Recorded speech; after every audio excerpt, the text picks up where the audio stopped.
6:15 a.m. In the dark tunnels of New York subway, a young woman was sitting. Her name was Sophie, 22 years old. While sitting on the cold stone floor, between the echoing train sounds and the murmur of breathing passengers, Sophie was lost in her own world. In her hand was a broken violin case. Inside was the old violin from her father, but the strings were broken. The body was cracked, just like her shattered dreams. The broken violin was the mirror of her soul. Sophie had just been kicked out of music school. "You are not talented enough," they had said. They had told her to find another profession. She had only $12 in her pocket. Should she spend it for breakfast or for metro ticket?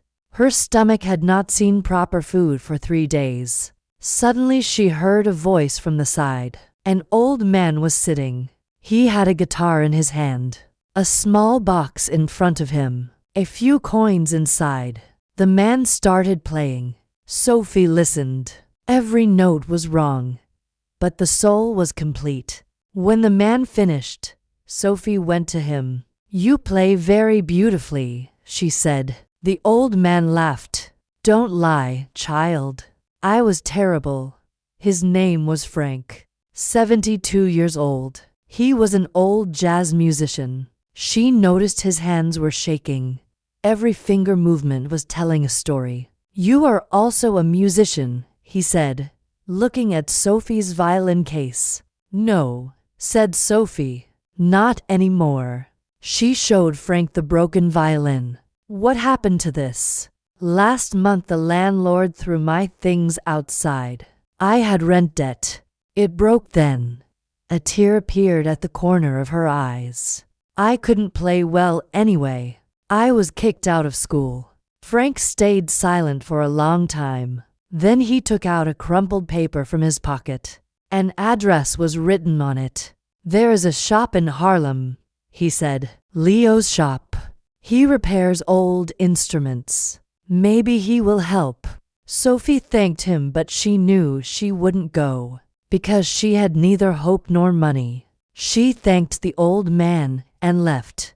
The next day Sophie went out to look for a job. She applied everywhere. Cafes, restaurants, stores. No positive response from any. When evening came, she was tired and hopeless. She sat on a bench in Central Park. She took out her broken violin. She touched the broken strings. No sound came out, but her fingers knew the melody her father had taught her. "Excuse me," someone called. Sophie raised her head. A young man was standing.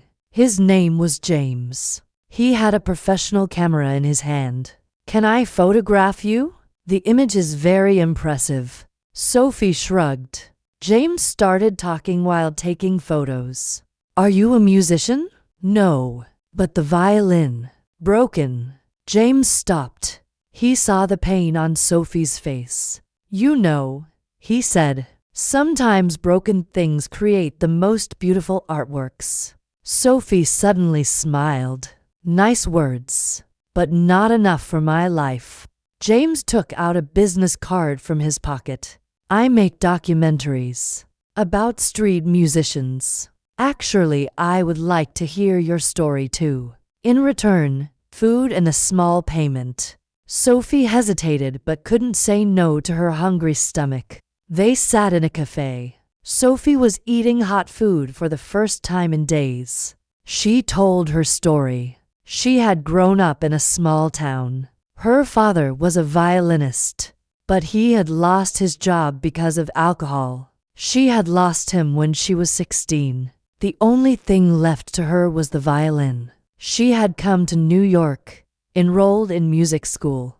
She had won a scholarship, but it wasn't enough. Other students came from rich families. They had expensive instruments. They took private lessons. Sophie had fallen behind. James was recording video while listening. "Let's go to the shop Frank mentioned," he said. "I will pay the repair cost." Sophie objected, but James insisted. After the meal, they went to the shop. Leo's shop was a small, modest shop. Old instruments were hanging everywhere. When Leo saw the violin, he shook his head. In terrible condition. But it can be saved, he said. How much? Asked James. $800. Sophie's heart stopped. It was impossible. But Leo continued. Or we can make a deal. I organize small concerts in the shop on Saturday nights. If you play here after the repair, I'll do it for free. Sophie's eyes filled with tears. But I'm not good enough, she said. Leo laughed. Child, I've been doing this job for 60 years. While examining instruments, I saw how your hands held the violin. You are a musician. You just forgot. With the first vibrations of the new strings, the violin started to cry. Tears flowed from Sophie's eyes. All her pain was pouring out note by note. 1 week later, the violin was ready. New strings, polished body. It was like new. When Sophie played the first note, tears flowed from her eyes. The sound was perfect. That night she played in Leo's shop. There were only 15 people, but Sophie gave the performance of her life. 15 people held their breath, enchanted with every bow stroke. She played her own composition and her father's melody. She played her pain, her hope, her dreams. James recorded everything. He uploaded the video to the internet. He named it The Miracle Born from a Broken Violin. It got 100,000 views in one night, 2 million in a week. People were looking for Sophie. Concert offers were coming, but the most important offer came from somewhere else. Juilliard Music School. We evaluated you wrongly. Come back. With full scholarship. Sophie was in Leo's shop when she read the letter. Frank was there too. James too. Everyone was waiting. Sophie tore the letter. No, she said. Everyone was surprised. I don't need their approval anymore. I am already a musician. That day Sophie made her decision. She would be a street musician. She would make real music. For real people.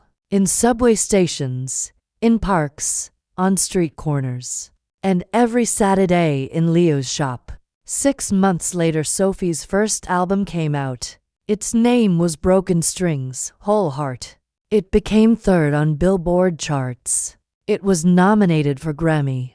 But for Sophie, these weren't important. What was important was being able to pick up her violin every morning. What was important was that music had saved her. And Frank. Frank was now playing with Sophie. His hands were still shaking. But Sophie had taught him a new technique, adding the shaking rhythm to the music. She called it perfect imperfection. James's documentary won an Oscar. They got married with Sophie. They had touched each other's lives beautifully. Their wedding was in Leo's shop.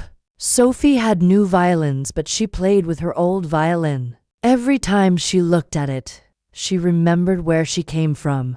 Melodies from broken strings touch the soul most deeply. Sometimes life breaks you so your music can be born.